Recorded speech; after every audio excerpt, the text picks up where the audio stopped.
Assalamualaikum warahmatullahi wabarakatuh.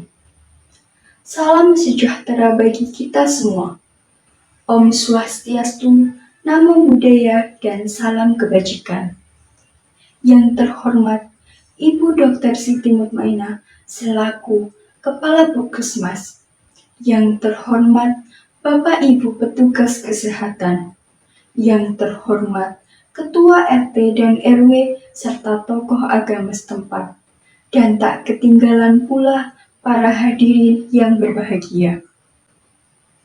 Pertama-tama, marilah kita panjatkan puji syukur kepada Tuhan Yang Maha Esa yang telah memberikan kita kesehatan dan kesempatan untuk berkumpul pada hari ini dalam keadaan sehat walafiat.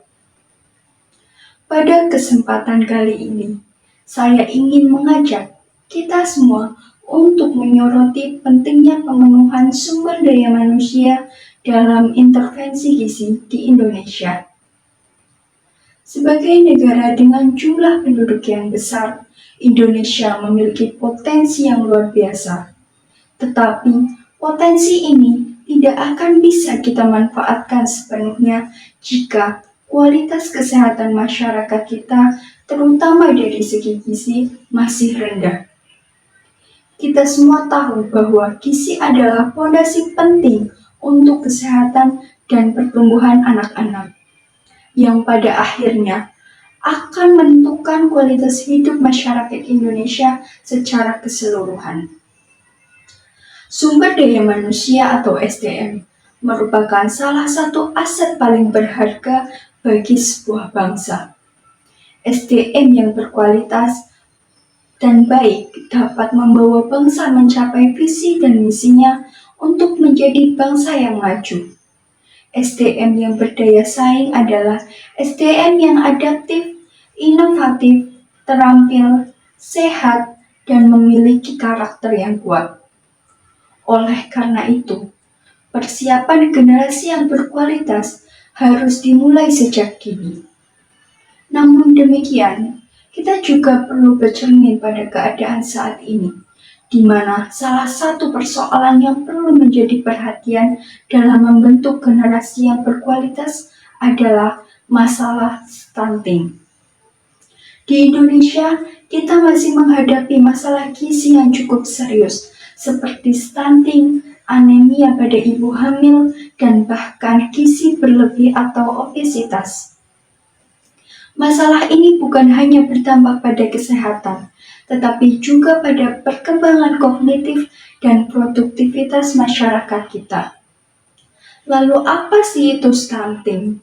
Stunting adalah kondisi gagal tumbuh pada anak akibat kekurangan gizi yang berlangsung lama, infeksi berulang, serta kurangnya stimulasi psikososial.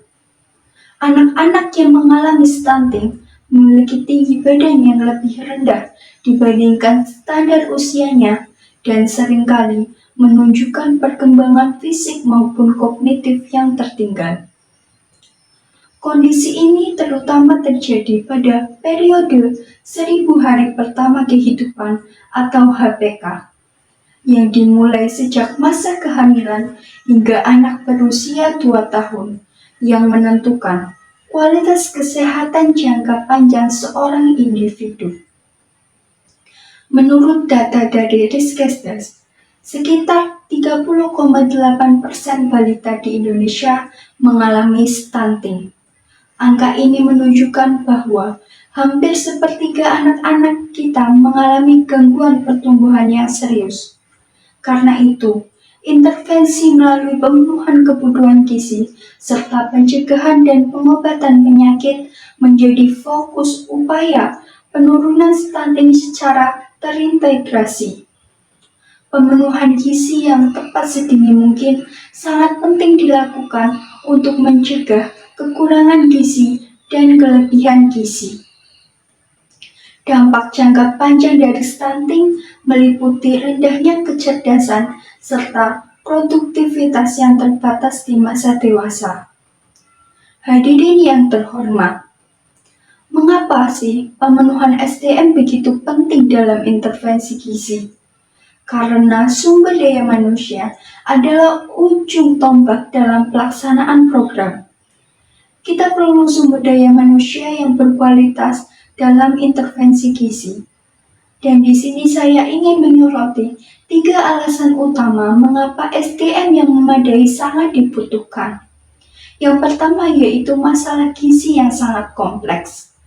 Tidak cukup hanya memberi makan kepada anak-anak, tetapi juga memastikan bahwa asupan gizi mereka seimbang, mengandung vitamin, protein, dan zat gizi lain yang dibutuhkan untuk pertumbuhan. Untuk itu, kita memerlukan tenaga ahli seperti ahli gizi dan petugas kesehatan yang benar-benar paham tentang apa yang dibutuhkan masyarakat dan bagaimana cara memberikan solusi yang tepat. Yang kedua yaitu kita perlu tenaga kesehatan di semua daerah, tidak hanya di kota besar. Saat ini banyak wilayah yang masih kekurangan tenaga ahli yang mengerti tentang gizi. Akibatnya yaitu banyak masyarakat di pedesaan atau daerah terpencil yang belum mendapatkan informasi dan bantuan gizi yang memadai. Kita perlu memastikan bahwa setiap daerah ada petugas yang bisa membantu memberikan penyuluhan gizi. Yang ketiga yaitu SDM yang memadai akan membuat program intervensi gizi lebih efektif dan berkelanjutan. Program gizi yang sukses harus dijalankan secara berkelanjutan, tidak hanya sekali atau 2 kali. Dengan tenaga kesehatan yang terlatih, program ini bisa dilaksanakan dengan lebih baik, dan masyarakat pun akan lebih memahami pentingnya menjaga gizi.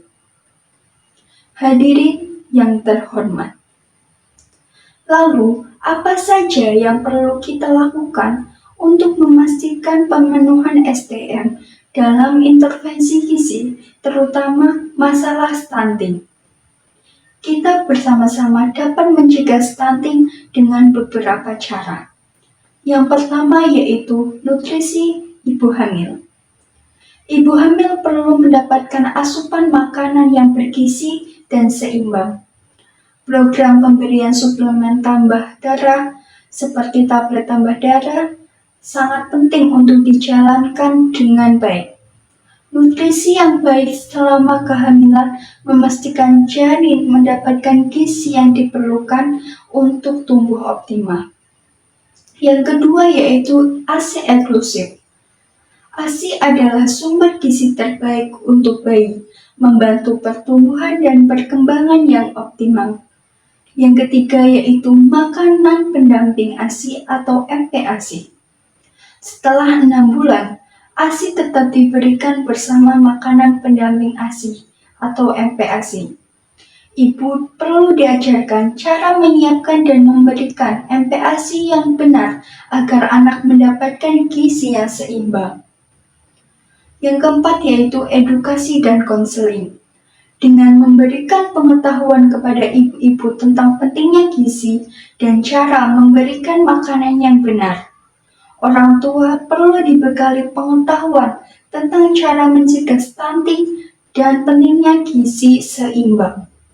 Yang terakhir yaitu perhatian khusus pada bayi prematur.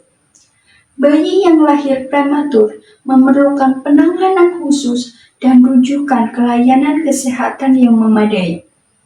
Penting bagi orang tua untuk memahami kebutuhan khusus bayi prematur untuk mencegah stunting. Hadirin yang terhormat, dengan meningkatkan pemenuhan sumber daya manusia yang berkualitas dalam intervensi gizi, terutama masalah stunting, kita bisa lebih optimis bahwa masalah gizi di Indonesia dapat teratasi dengan baik. Hal ini tidak hanya akan meningkatkan kesehatan masyarakat kita, tetapi juga menciptakan generasi yang lebih produktif, sehat, dan cerdas.